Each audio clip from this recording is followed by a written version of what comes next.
ஓம் சாய்ராம். ஸ்ரீ சாயி பாபாவின் சாசனாமிருத திருமொழிகள் என்ற புத்தகத்தை பூஜ்ய ஸ்ரீ நரசிம்ம சுவாமிஜி அவர்கள் தொகுத்து வழங்கியுள்ளார்.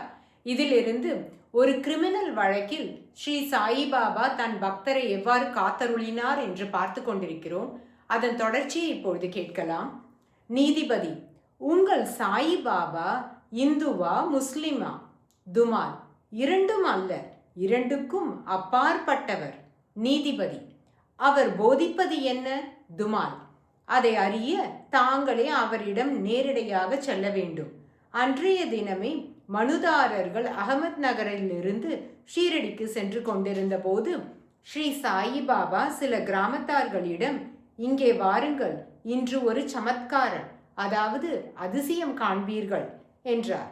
சற்று நேரம் பொறுத்து துமாலும் அதிசயத்தக்க வகையில் விடுதலையாகிவிட்ட மனுதாரர்களும் ஷீரடி வந்து சேர்ந்தனர். அதுவே சமத்காரம். ஸ்ரீ சாயி பாபாவின் மொழிகளும் ஜில்லா நீதிபதியின் சொற்களும் பாபா நீதிபதியின் மனதை ஆக்கிரமித்து வழக்கமாக கடைபிடிக்க வேண்டிய செயல்முறைகளை பின்பற்றாமலேயே, அதாவது தஸ்தாவேஜுகளை வரவழைக்காமலும் எதிர்தரப்பினரின் வாதத்தை கேட்காமலேயுமே உடனடியாக தீர்ப்பு வழங்க செய்ததை எடுத்து காட்டுகிறது. பாபா பிறர் மனங்களை ஆக்கிரமித்து தடைகளை அகற்றுகிறார். மாமலத்தார் பி.வி. தேவ் ஞானேஸ்வரியை பாராயணமாக படிக்க விரும்பினார்.